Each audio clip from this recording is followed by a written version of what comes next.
अरे भैया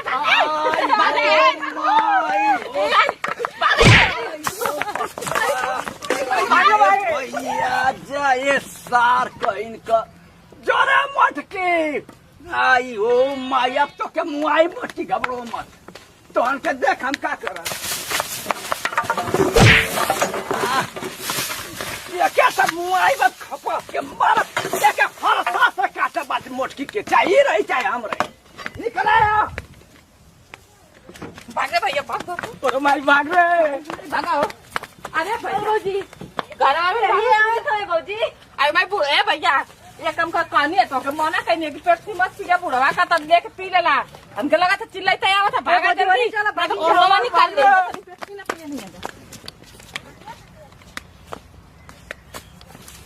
निकले कहाँ बाकु निकाल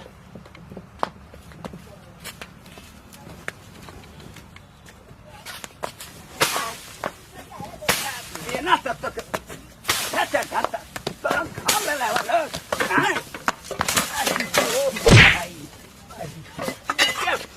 पूरा खंडे भरावा भाई ने निकला देखी कहाँ